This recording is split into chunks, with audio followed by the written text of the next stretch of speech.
Episode of the SDSU podcast is sponsored by Marz Energy Cream, the first ever topical energy delivery product. Think energy drink, but it's a lotion. It contains a proprietary blend of natural ingredients, including caffeine, taurine, and B vitamins, to provide an energizing boost.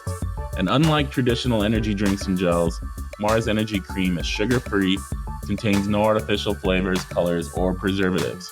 If you want to try it out, go to marzenergydrinkcream.com and use the code Andre, spelled ANDRE, at checkout to receive 15% off a purchase of a 50 milliliter tube.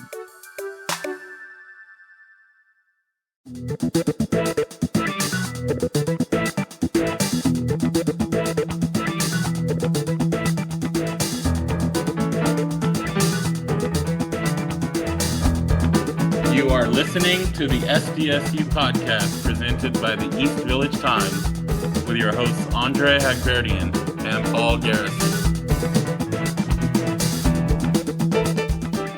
Welcome, listeners, to another episode of the SDSU podcast.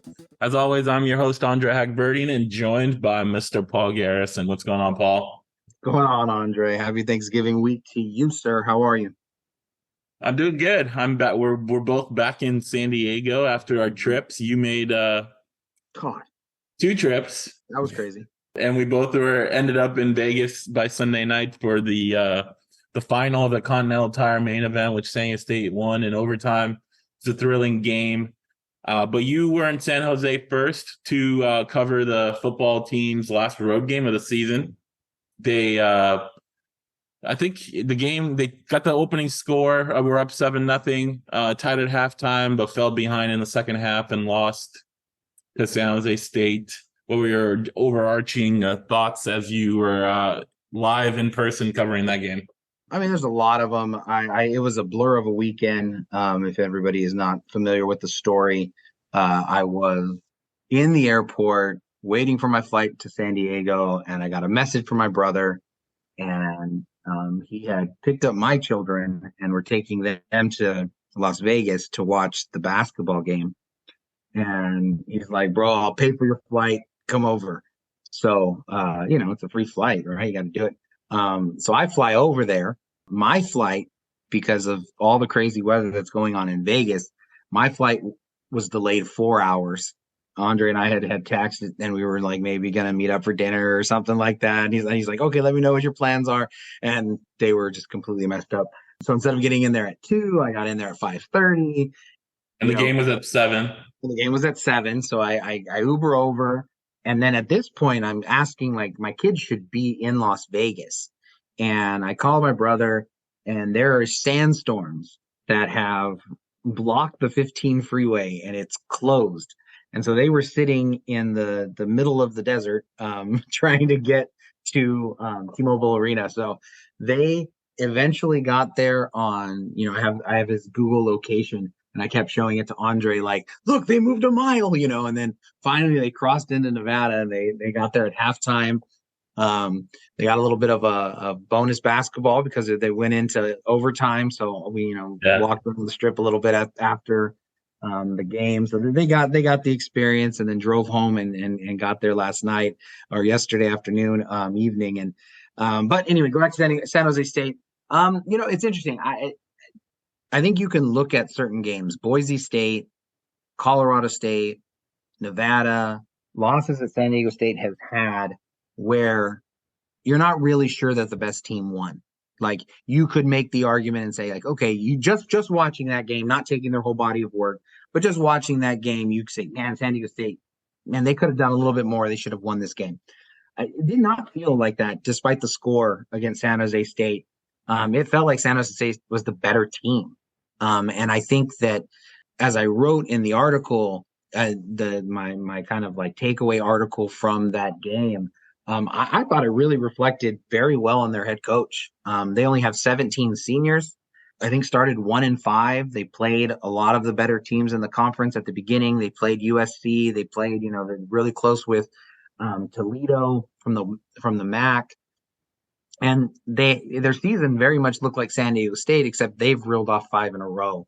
It was just an interesting setup in San Jose, from just the way that all of it went about. But I think that, what Brennan has been able to do at San Jose State in getting a commitment from the community to build a new athletic program, to, the upgrades that have been around for all of their stuff, it's frankly quite impressive. And I think that was probably my biggest takeaway is that, San Jose State was clearly better. They had the best player on the field in their quarterback who just commanded the game. And given just the fact that they're 20 some odd miles, our hotel was 20 some odd minutes from Stanford, and all of the things around it, for him to have been able to do that, I thought was pretty special. Yeah, full disclosure, I did not watch this game in its entirety, as I told you earlier before we started recording. First time all year.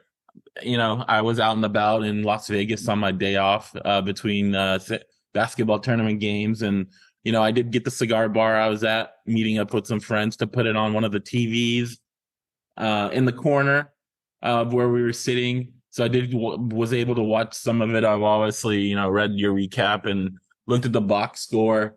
Just overarching, it looked like, the offense did what it's done a few times this year, come out and score on the opening drive, ball control, kind of do what Ryan Lindley's offense talked about all offseason, what it wanted to do. And then it kind of just stopped from there. And by the time the other team got going offensively and took the lead, it was just, the team ran out of time.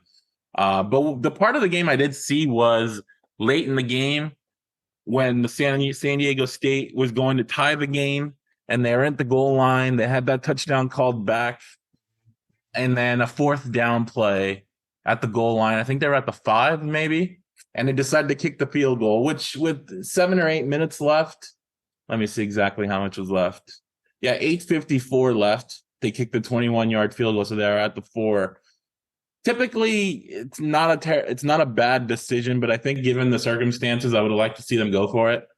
And, what happened was it was raining, tackling got really poor, and, it looked like, I think in 3 or 4 plays, San Jose State took the ball down and scored a touchdown on running plays, and the game was pretty much over there. That's kind of the extent of the live action I saw, unfortunately. But, it's San Jose State was on fire heading into this game. They had a 4-game winning streak. They had beaten some good teams that had put up a lot of points. San Diego State seemed to do a pretty good job defensively against them, even only giving up 24 points, even with that late score.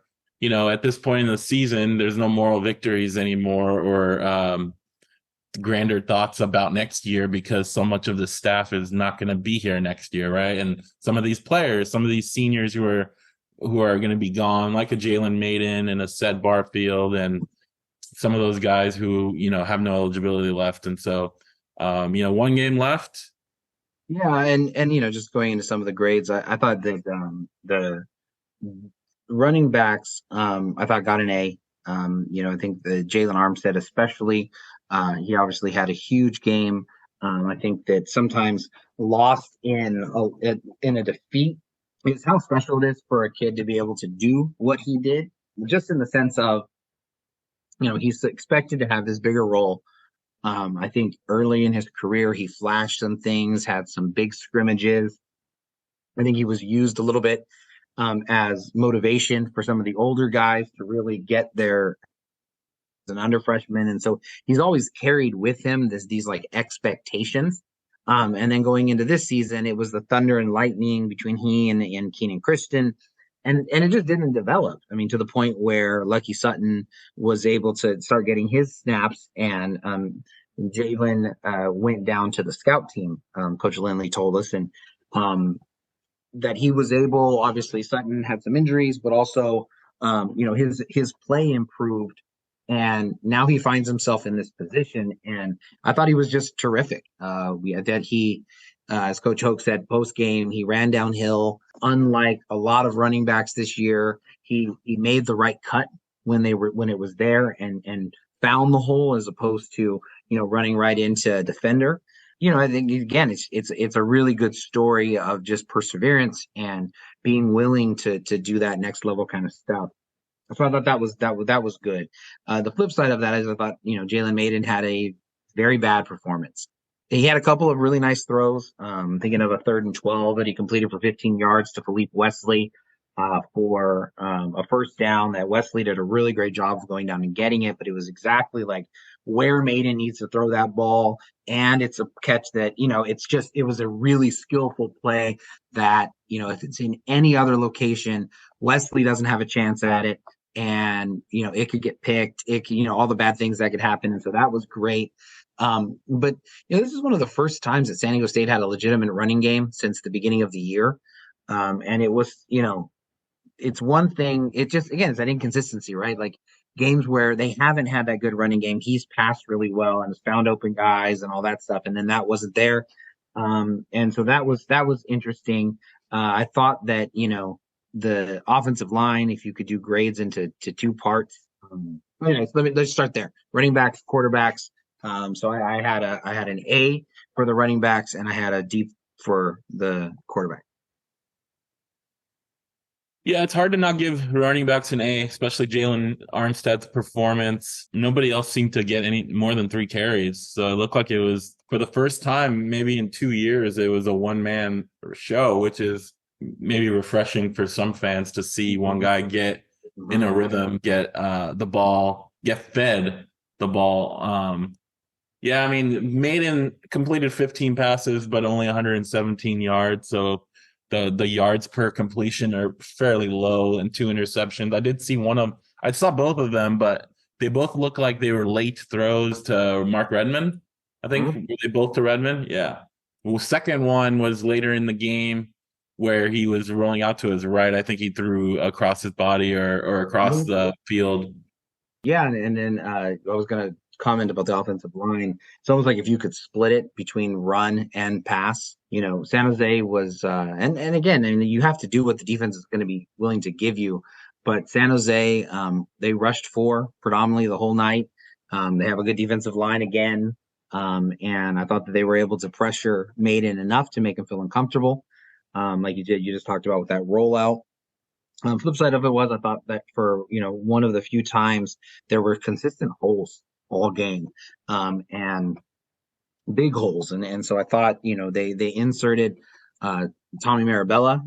Ross was back at center, and at right guard they had Marabella playing, and it seemed to do that. Obviously, they had Cade Bennett back at left guard, and so they just looked a little bit like refreshed, and like I said, I thought they opened up holes, which was good. But I thought that, given that they only had 4 guys, I think you would have liked to have seen a little bit more, a few of just those, like, okay, when's the pass rush going to get there? When's the pass rush going to get there? And he just has so much time to be able to make something happen. And so it's kind of like an A and a C. And so I guess a B minus could be in that area for the offensive line, given the holes that were there. Wide receiver, they same kind of things. They had a couple of plays they could have made. There was some separation. There's a few, 2 screens that looked really well designed and really set up, and they slipped, and couldn't get any. They got 0 yards off of them, and like they really looked like they were set up to go. So obviously Maiden's numbers would have looked a lot better there, but it's just the lack of explosive plays that continues to be something that is there with the wide receivers. And then when it comes to Philippe Wesley, it's good to see him back. I thought he did have a very nice game, but going to the tight ends, and I obviously the hold that they called on Cam Harple, and honestly looking at it again, he tackled the guy. It's just, he went to the ground, and as Harple went to the ground, he pulled the guy on top of him, and it was right at the point of attack. If you're being critical of the refs, which it kind of goes with the territory, except when Don DeMars is taking a great picture of them, which he did in Colorado State, there was not an accepted penalty, if I'm remembering this right, through 3 quarters. And it's like, really, that game was that clean? That there were no, you know what I mean? They had a chance on I think 1 or 2, and both of them were declined. It just seemed like a weird, there was a run that a big run that Armstead got for 21 yards, and they gave a face mask, and then a couple plays later they're calling that hold, and it was just like, man, it's weird that they were that clean the whole night. Then Redmond, obviously he didn't have a chance, I don't believe, on either of the two interceptions, but there was a drop that he had, and I would have went for a first down, extended a drive, given San Diego State, I think, some momentum. I mean, I think the broken record that's been throughout is, they get to midfield and then they kind of stop, and so I think that was apparent. But San Diego State played the game that they wanted to play. They were able to get them to. They were able to limit the number of possessions, not allow San Jose State big offense to be able to have multiple opportunities. But it was at the end, it was just all for naught. Yeah, one thing to add, it's nice to see Philippe Wesley get snaps, get targets, get in the box score. 4 catches, 48 yards. You mentioned that one where he went to the ground and got it. He was a guy that and I think you would agree, based on fall camp and spring camp, was becoming one of Jalen Mayden's kind of security blankets, and a guy that looked for him. And we thought this would be his moment to shine once the season started. And he got injured, I think, late in fall camp and missed the first couple games. And then by the time he was healthy, seemed to kind of be behind a few other guys and never really got going this year. And it's just one game. But it's nice to see him contribute. We'll see what he does in this final game, but something to look at. And for next year, when you're, the wide receiving, most of the wide receivers, I think Breon Penny does have a eligibility for a super senior, but the rest of these guys are all, younger, and all can be back. Obviously it has to be mutual. We've learned that in this day and age. The player needs to be back, and the coaching staff would want them back. But, he's another guy to look out for next year, as someone that, showed promise, didn't quite get there due to, injuries and opportunities, but someone to look forward to for next year. I also talked about in the article that I wrote about just like the rest of just my thoughts that were there. They had 3 starters who were first-time starters on Saturday. Help me, I'm going to blank on the defensive guy. But they had 2 fullbacks, Nick Gardnera, Leo Kemp, who... Brady Anderson? Thank you. Brady Anderson, who started for the first time. But cool, Leo Kemp. I want to talk about Leo Kemp. That they had 3 guys who were their starters for the first time. And that made 18, 19, and 20 guys who this year have made their first starts for the Aztecs. Some of that is because the guys who are above them weren't performing, and they had to try to find different guys, which is an indictment enough on just the development, the progress of those guys. But I think it just goes to show how young this team was and how inexperienced they were. And I think ultimately, when you look at their inability to correct problems that they had, that is the symptom of youth. That not enough of these guys have played enough football to be able to fix some of the things that are there. And that's why young guys typically don't play, even if, they're as athletic, because when they face, think about going back to last year and all the false start penalties that were on the offensive line. And so many of those guys just hadn't played a whole bunch. They were new positions, or they were just young and they just kind of couldn't fix it. And, you haven't seen a ton of that this year because, you get that age to them. So it's not an excuse at all, but it's just, I think, what you're describing, what we're describing here, I think that's a part of it. And I think it bodes well for people who are hoping that San Diego State can have a quick turnaround. So I think that's important. They've got 18 seniors on the team. 13 of those can come back and be super seniors next year. But they've got 21 juniors, 26 sophomores, and then 37 redshirt freshmen or freshmen. It's very lean heavily towards sophomores and freshmen right now. Freshmen. And Brady Hoke kind of talked about that today. I think somebody asked him, what are you leaving for the new coach, or what is the new coach coming into, something like that. And he talked about the youth of the team and the freshmen and the sophomores that are going to be around, that like are the next coaching staff is going to rely on in the next 2 years, let's say, to be there. Obviously transfer portal will bring in new players as well. No denying that. But the crux of this team and the guys who are going to play in the next 2 years are guys who are freshmen and sophomore this year. Brady, he was like, when we do our meals on Fridays, they go up by class. So the seniors go up there and then the juniors go up there. And Brady always mentions like, oh, there's a lot more guys. There's a lot less guys that are seniors and juniors than they're sophomore and freshmen, which is a good sign. And then he kind of was talking about like, oh, that guy's going to be good. That guy's going to be good. Or that guy, oh, he didn't quite pan out like what we thought. It was interesting to hear him say that on both ends, right? Positive and negative.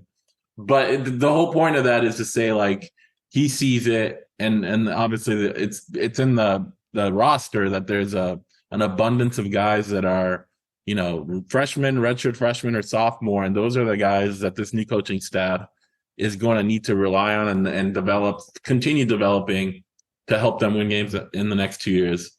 But Leo Kemp.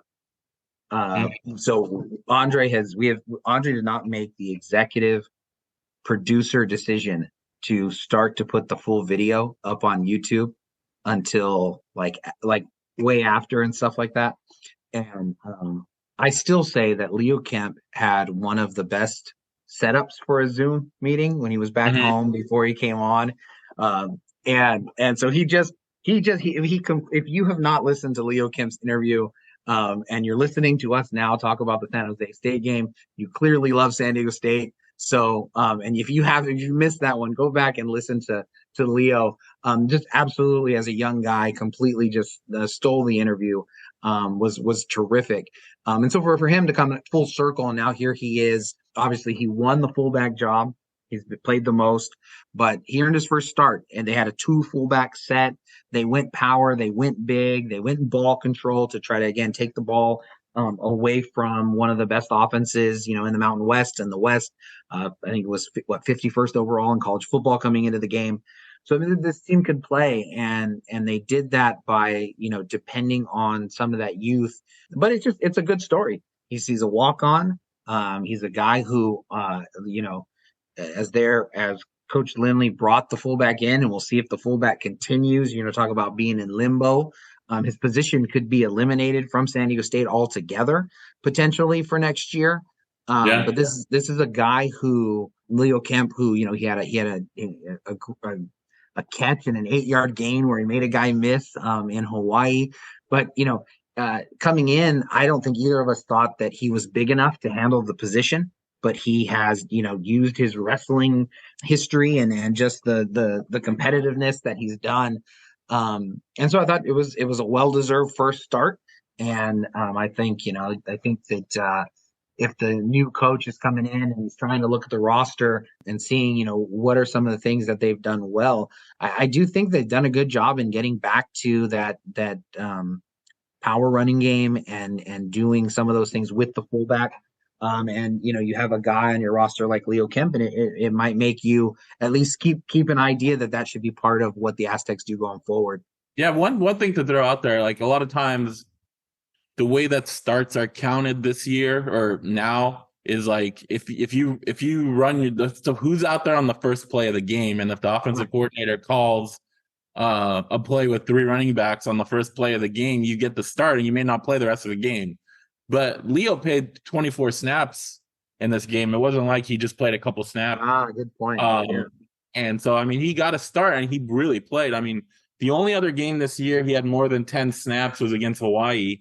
He had 18. And that was probably the other game that was the game Lucky Sutton and the running game got going and scored, I think, 4 rushing touchdowns in that game.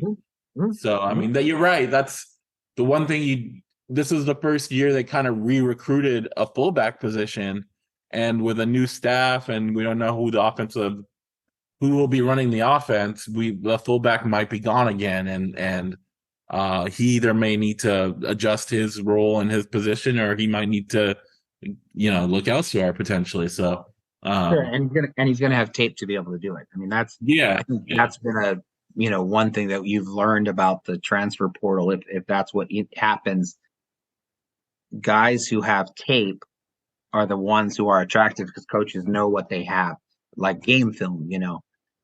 So a lot of good stuff there. Episode of the SDSU podcast is sponsored by Marz Energy Cream, the first ever topical energy delivery product. Think energy drink, but it's a lotion.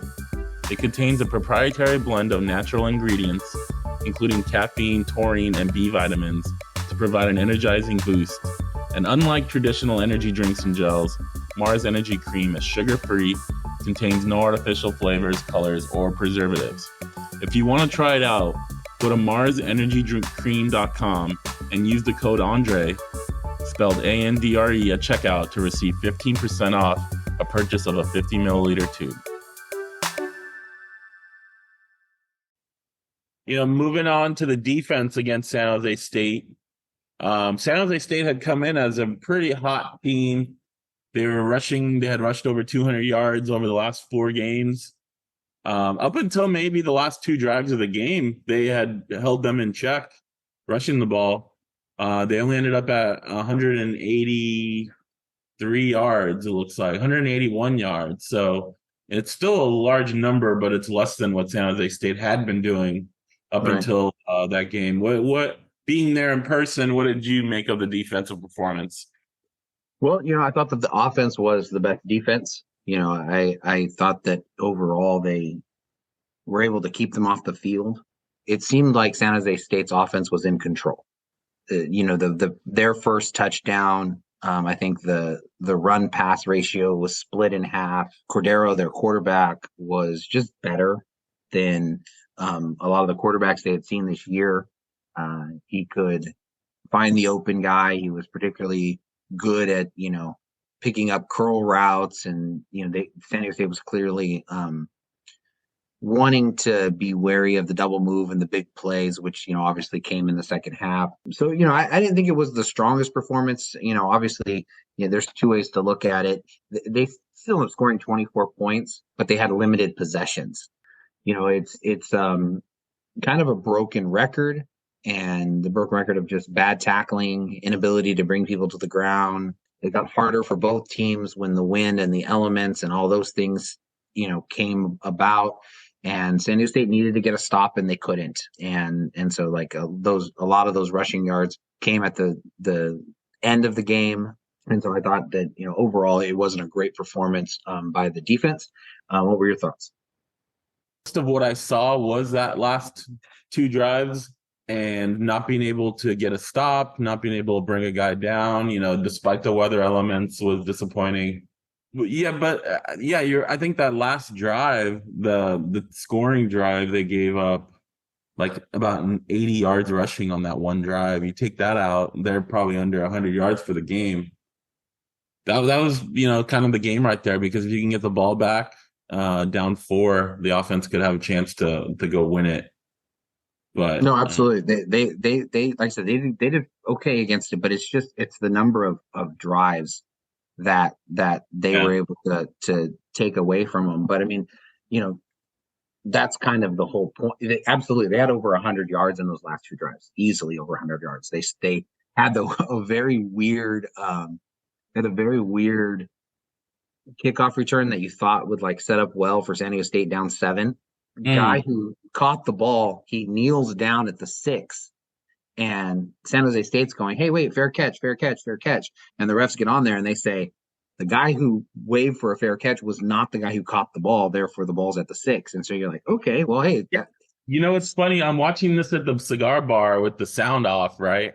Yeah. And I saw that, and I can't hear the whistles or anything, right? So I just assumed they gave them the fair catch, and then the next screen they're running the ball at the 4-yard line or running the play at the 4-yard line, and then I thought, okay, well maybe they said he didn't do the proper fair catch. I didn't realize that it was a different guy made the signal. That's interesting. Yeah. So I mean, and they had the opportunity to be able to try to actually get in the game, and obviously they couldn't do it. I will say that post game, I thought that the locker room was the most somber than it had been the whole year, and it's always somber after a loss, and there's been a lot of them. But this was particularly somber. I just didn't think that there was a lot of.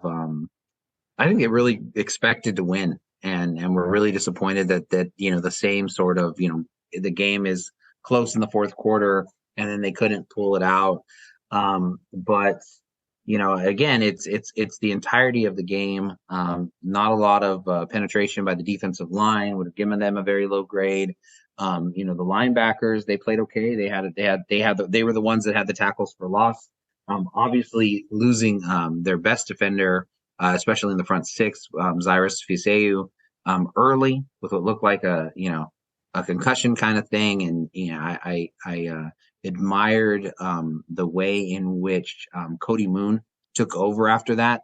They kind of came up to the line and they were going to play, and it did not look like the refs figured out that it was more than just a stinger.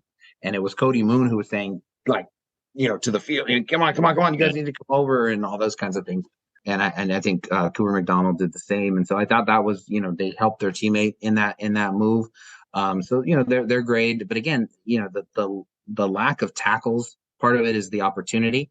I do want to point out in talking about the defense, I thought Chris Johnson's play was, it's what's going to prevent Cordero, as good as he is. I think will ultimately prevent him from playing in the NFL. He just does not have enough of an arm to be able to hit deep routes when he doesn't see it immediately. And so what happened was their slot receiver had beaten, I believe it was Marcus Ratcliffe, but he didn't see it right away. So he came back to him in his progression. And then by the time he let it go, Ratcliffe got back into the play. But I thought more impressively, Johnson left his man who was on the sideline and came over and like switched people and made a play. And, a lot of younger guys would not have that sort of just, I don't know what the right word is, but they would just they would be slow to want to leave their own person to be able to go and to make a play. And I thought that was a really, really big play. And obviously they only got a field out of it because the offense couldn't do anything, but like the entire field position was set up by what Johnson did. And, I think that overall, when you're looking at Cordero not even getting 200 yards passing, obviously he only threw the ball 20 times. I think that, that again, it's the same old thing, man. Like that's a very efficient 15 for 20, a touchdown, 174 yards. And obviously he didn't throw the final couple of drives, but this game went the way the Aztecs wanted it to go. Look at the number of total plays that San Jose State got. It's 49 total plays. And San Jose got 41 rushing attempts. I mean, the game went the way that San Jose State wanted it. But again, the big play showed up, gave up a 42-yard pass, a 20-yard pass. Obviously, the big runs, 57-yarder, obviously, which Coke said after the game that was because of an assignment error. Which, again, it's the same sort of broken record, I think, as you used one time in one of your recaps, where this is just what's continued to happen over and over again. And so that's kind of my defensive synopsis. Against Colorado State, they had 0 tackles for losses. This game they had 3, but that's still too low. Yeah. And then that's overall as a defense, whether it's the defensive line, the linebackers, corners, and safeties covering and giving those guys rushing time to get to the quarterback. Darius Barfield, he had 7 tackles, led the team.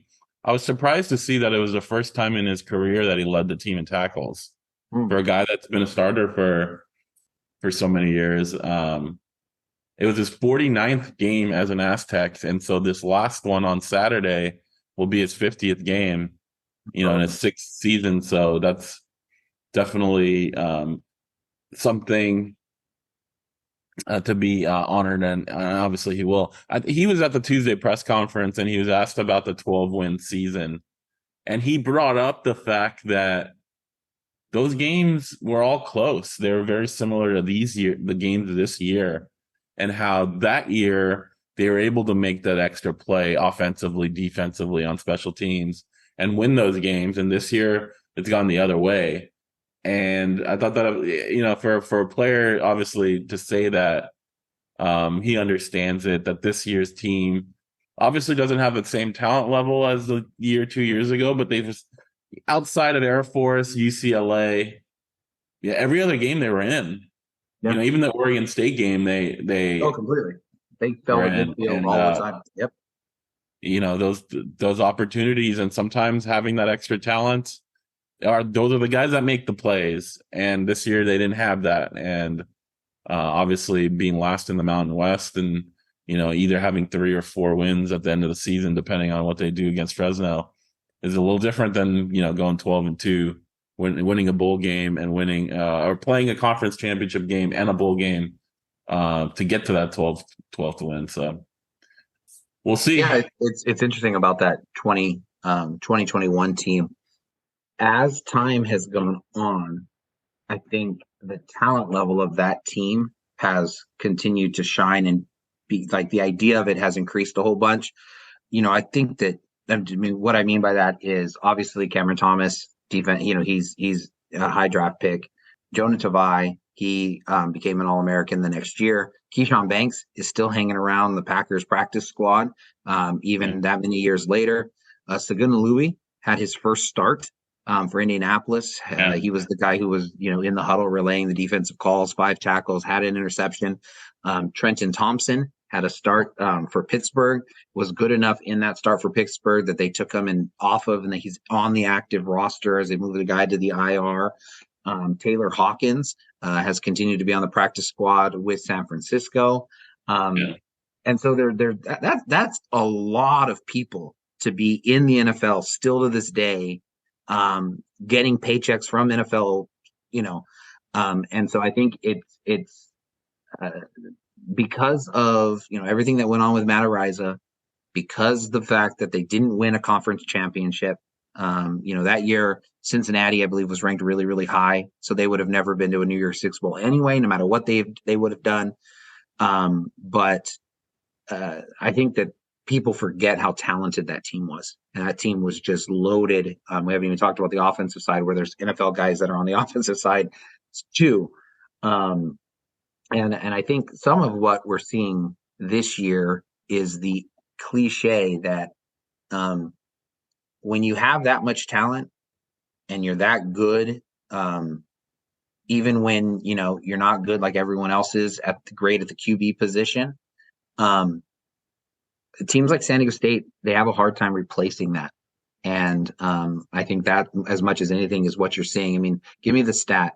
How many guys are absolutely out of eligibility after this year on this roster? 5. And that's nuts. Like that is absolutely nuts, that there's only 5 guys who have burned through all of their eligibility. And obviously COVID plays a big role in that, but everyone has that opportunity around college football.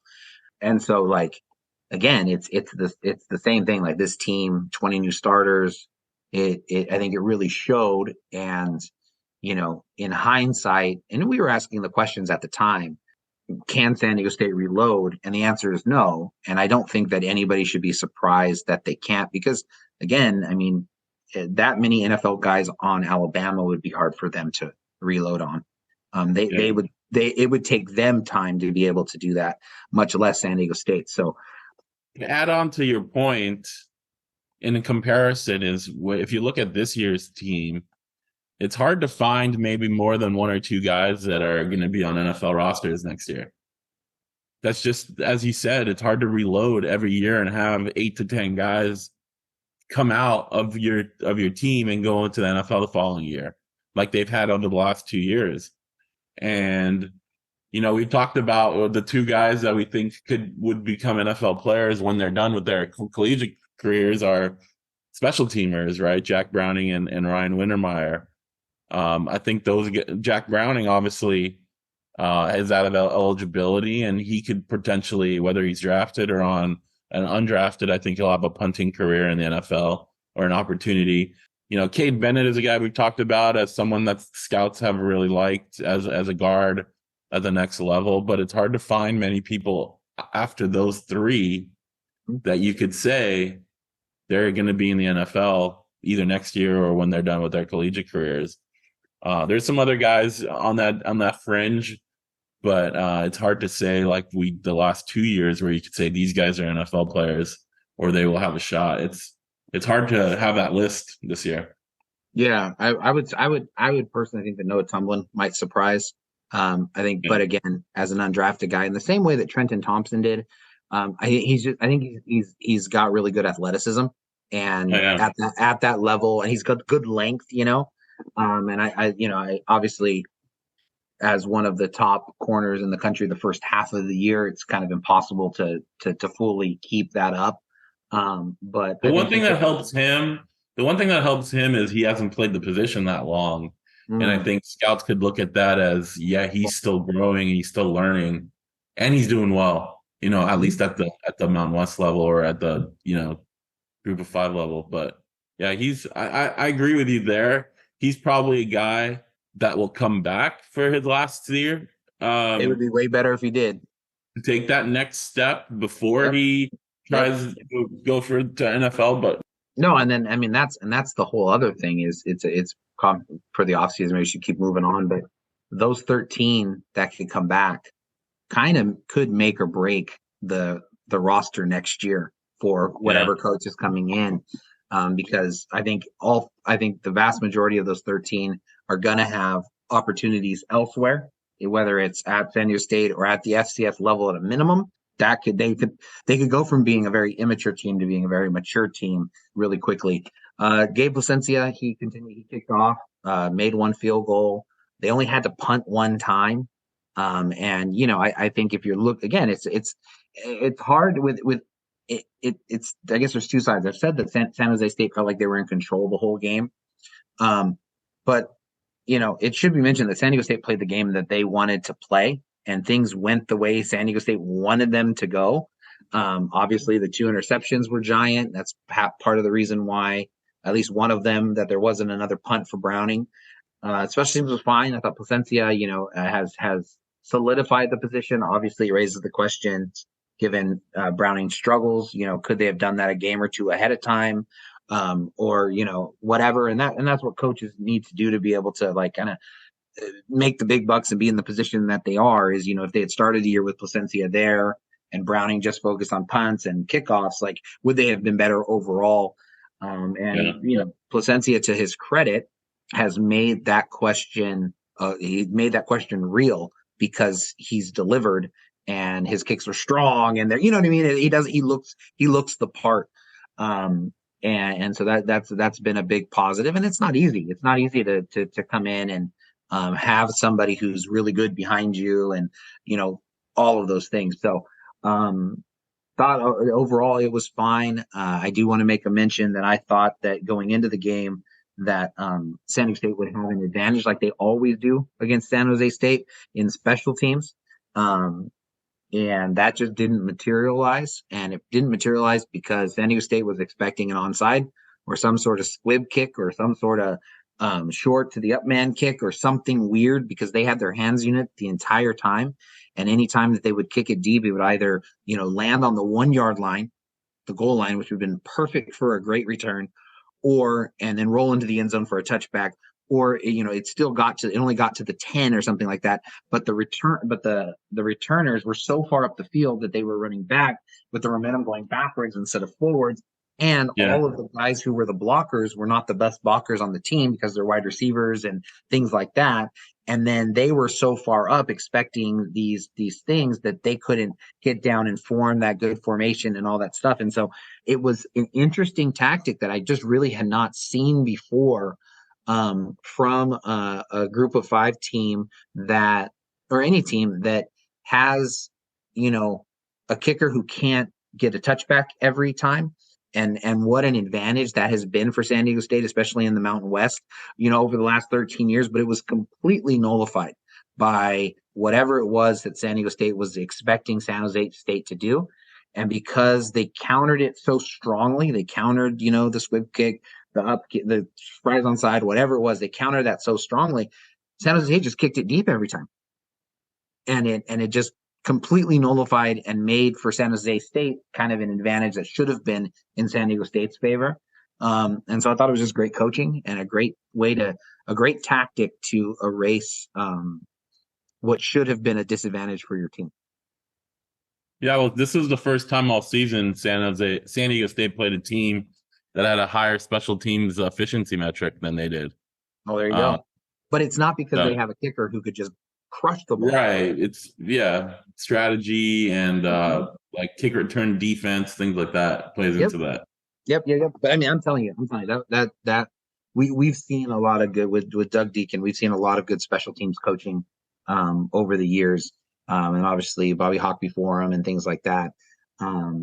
But that was really, really good special teams. And I wrote it in my article, that Brent Brennan, is willing to take the risk of looking stupid, of doing things that are unconventional to turn something that should be a weakness and turn it into a strength.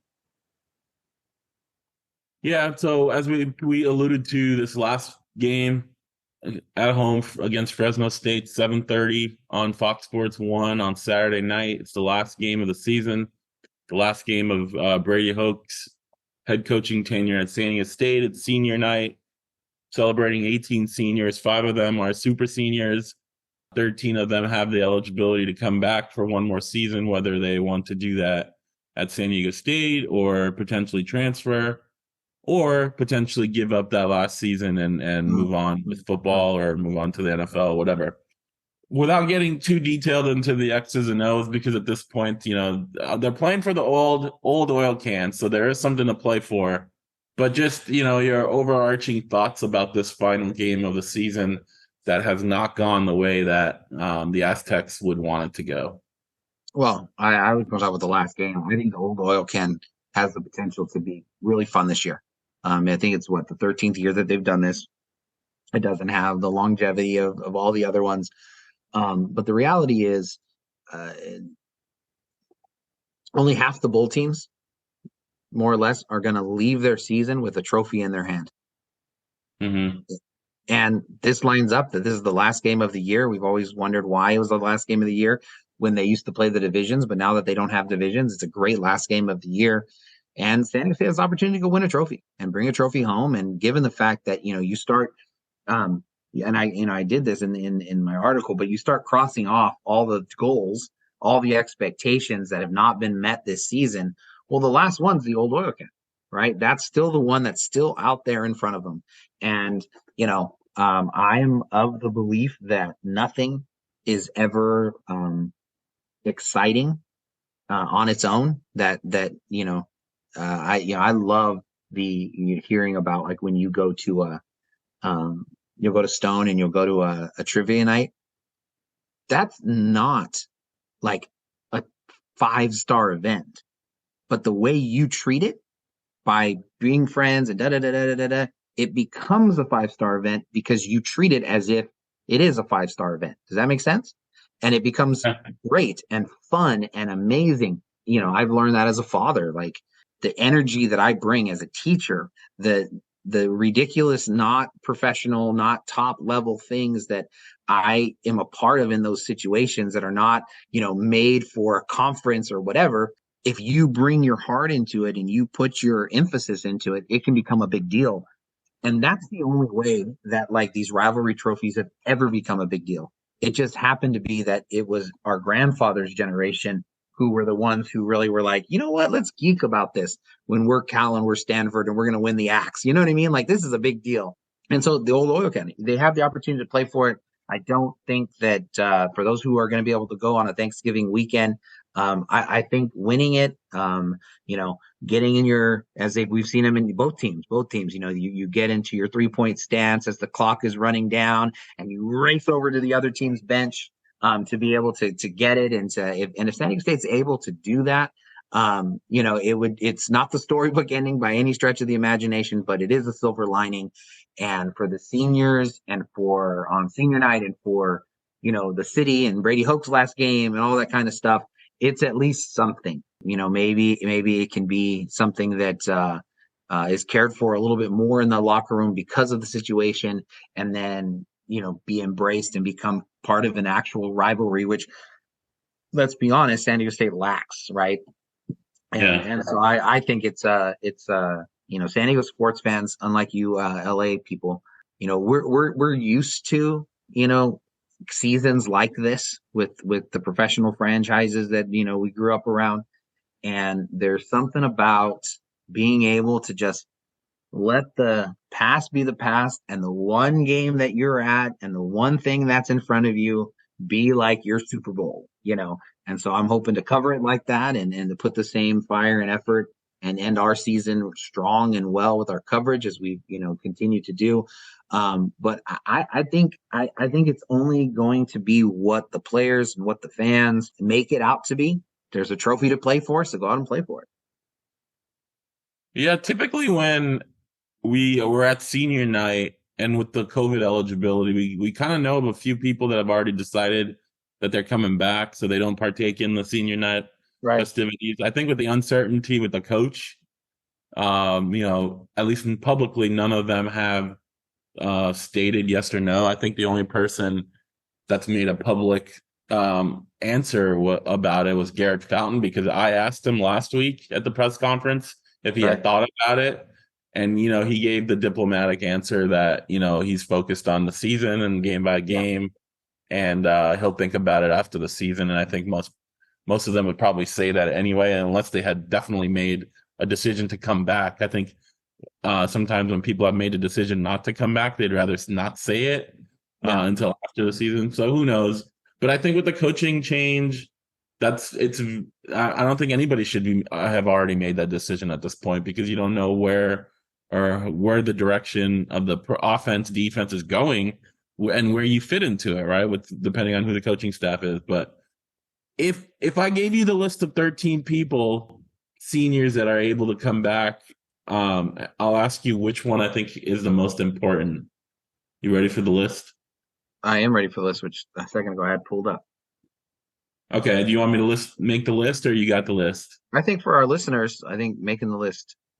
You're looking at Noah Tumblin, Garrett Fountain, Wyatt Drager, Sammy Tuihalamaka, Vi Cajo, Cooper McDonald, Deshaun McEwen, and Devon Celestine. It's a very heavy defensive list of these 13 guys. Then you've got Brandon Crenshaw Dixon and Keenan Christian on offense, and Mark Redmond, Breon Penny. Oh, and Darius Hyde. Sorry. So there's 5 on offense. BCD, Keenan, Mark Redmond, Breon Penny, Darius Hyde. Out of those 13, who have the ability to come back? Did that have ability to come back for one more year? Out of those 13, who do you think is the most important to next year's success, without knowing who the head coach is going to be, but just based on talent alone? Oh man, that's can I do one offense, one defense, or is that cheating? Yeah. All right. I think Noah Tumblin. I think a shutdown corner, especially if Des Malone, I would assume Des Malone would be very attractive on the transfer market with a couple years left and all that kind of stuff. But if and maybe Des Malone leaving makes it even more important that he's there. But I think that they could have a phenomenal, like since they had a cornerback tandem that would rival Luke Barku and Darren Hall, or in Taylor Hawkins' first year, I'm blank. I think it might have Sylvan Hall playing across from him on the other side.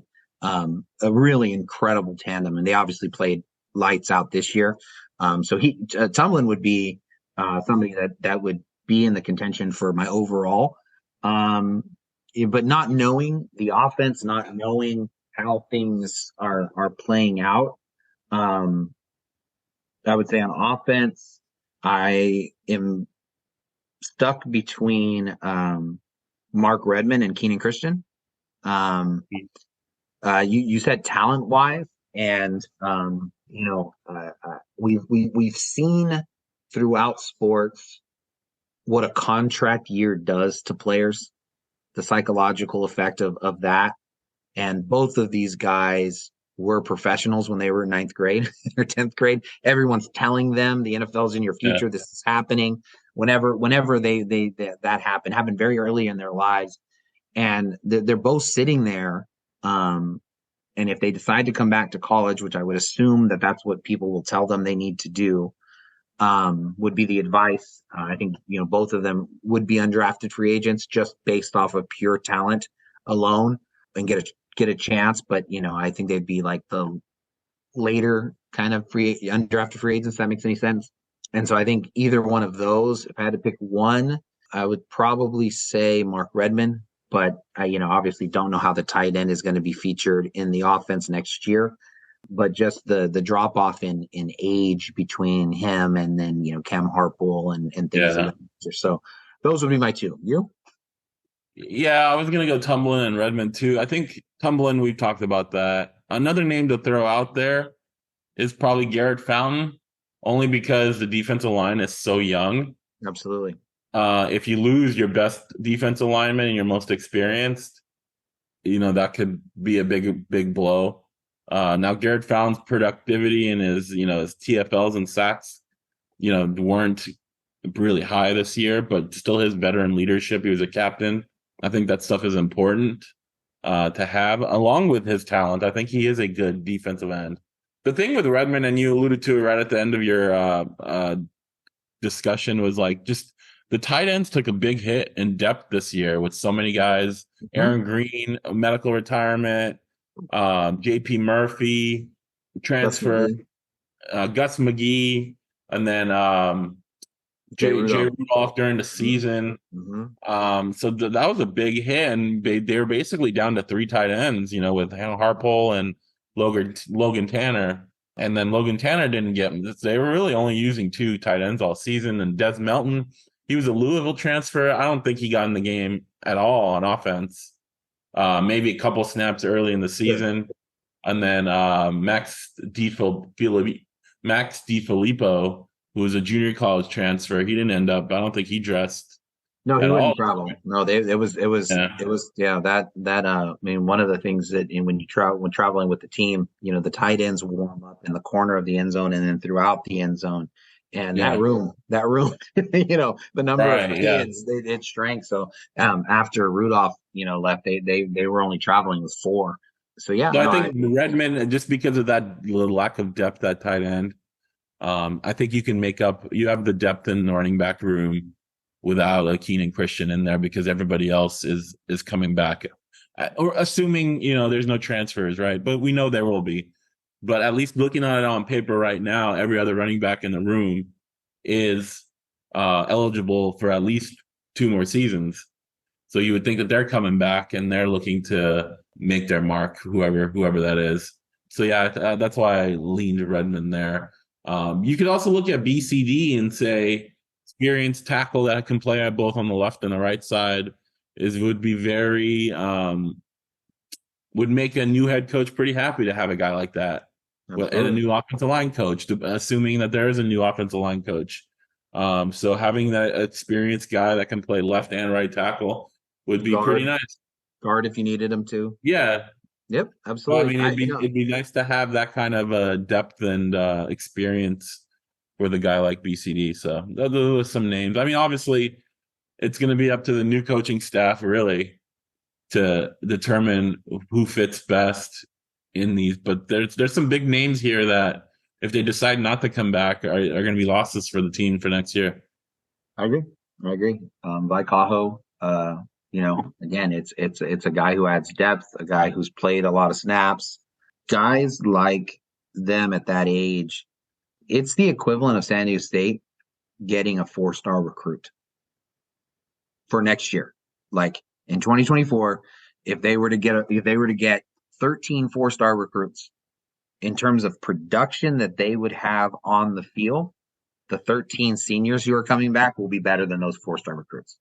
Like overall, not in their whole career, just for 2024, they most likely would be better than the totality. If you were going to build a team and you were going to say, Andre, do you want 4-star freshmen, or do you want 13 4-star freshmen, or do you want 13 5-year seniors?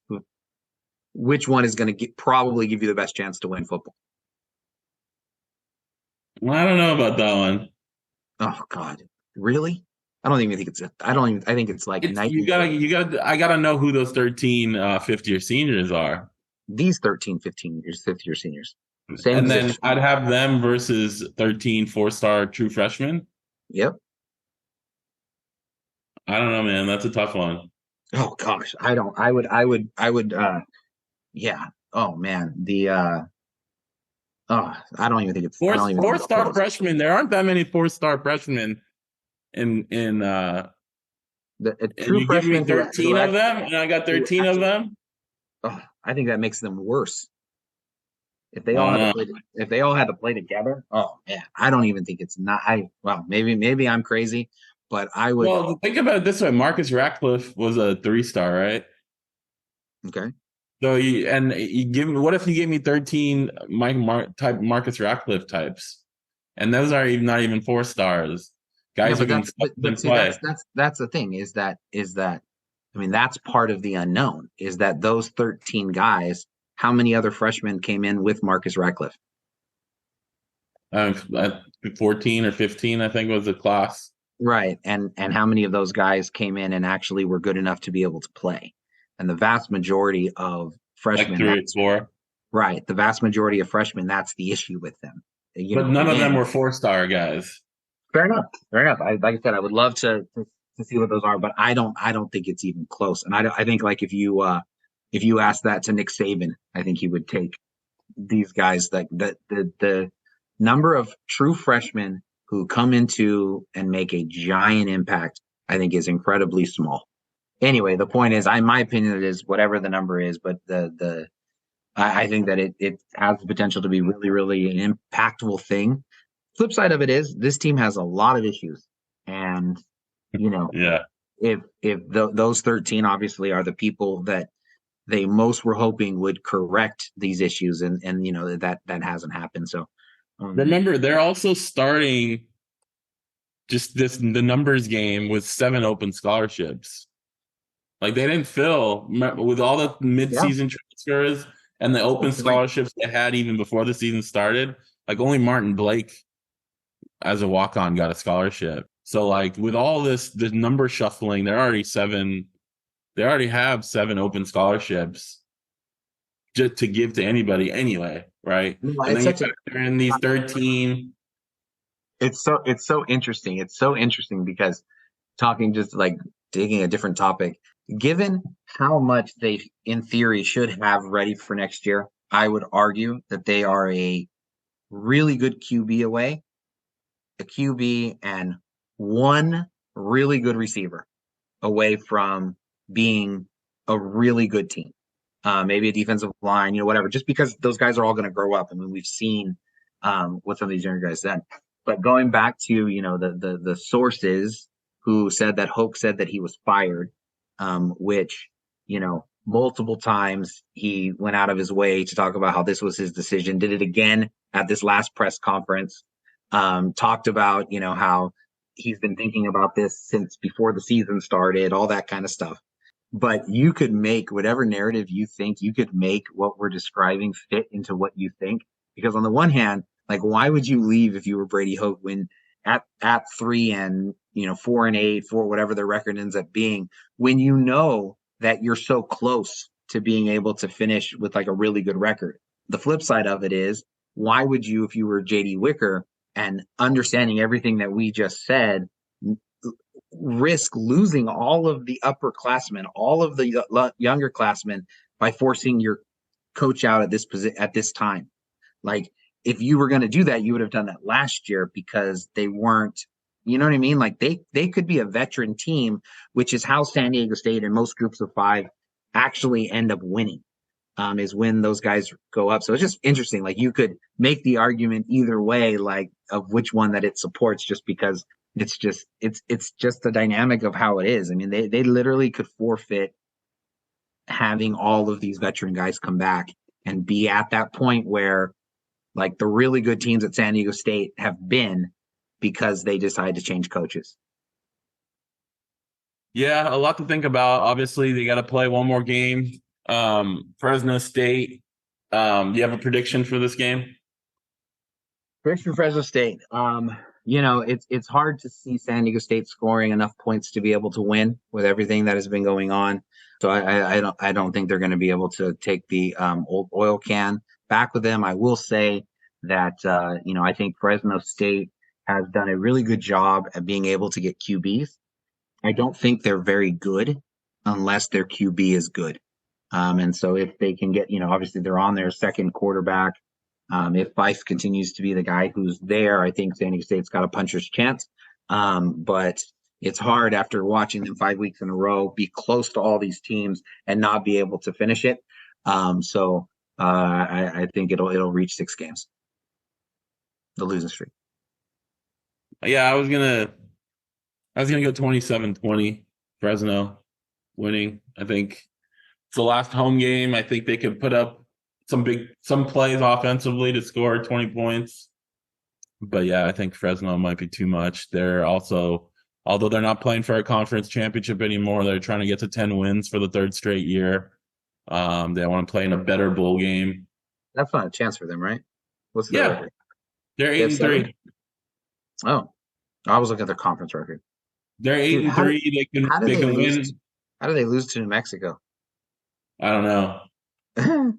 I haven't bothered to watch the film on that one. It is Thanksgiving week, so my time is limited this week. What's funny is it was Saturday night. I was walking around. I was hanging out with some friends at a cigar bar, local friends, and then they went home. The state game ended, and then I'm walking back to my hotel, and I run into John Schaefer and one of the SDSU guys, media guys, and we start walking around, and we're watching F1, and I think it was John Schaefer was like, "Did you see New Mexico beat Fresno State?" I was like, "There's no way." Yeah. And he showed me on his phone. He was like, look at the score. And I was like, wow. And we were in shock. How did that happen?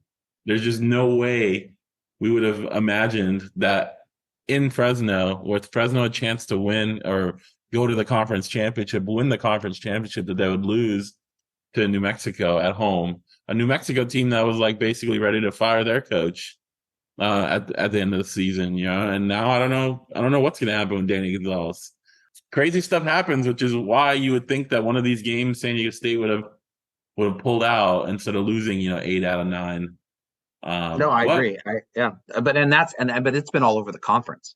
If you would have told me going after watching in person Air Force demolish San Diego State, where I won't get into that too much, but and you would have told me that they would be fighting for their conference life against Boise State this week, and that UNLV, after not beating a team with a winning record the whole year, would take down 2 very physical teams, which I think are just incredibly impressive for them. Yeah, so I think there's a lot there. I think it's going to be a similar game. San Diego State, it's going to be a similar game. Every team in the conference has attacked SDSU on the ground. They've become a ground first team. I would expect Fresno State to do the same thing. That's where San Diego State's vulnerable. And, when you have tackling issues and your quarterback, has trouble, and turnover prone, etc., that's what you want to do. And San Diego State has not been able to stop the run. It looked like, as you said, they had won the time of possession, limited the number of snaps that San Jose State got, and they still got 180 yards on the ground without, didn't even get to 30 rushes. And I expect that to be the case, which means San Diego State's going to counter that with their own running attack. So it's going to be a few possessions, and the team that is able to score touchdowns instead of field goals, or the team, obviously turnovers, play a big part of this, but the team that's able to finish their drives with touchdowns is going to be the team that wins. And unfortunately, that hasn't been San Diego State, who continues to have to rely on field goals, even, when they get down deep into, the opposition's territory. All right, guys, that's going to do it for us. Look forward to seeing you guys out there on the final home game of the season, Saturday night, for the battle for the old oil can. As always, we appreciate you guys for tuning in. Thank you for liking, subscribing, sharing, following the podcast on your favorite platforms, and we'll talk to you guys next time.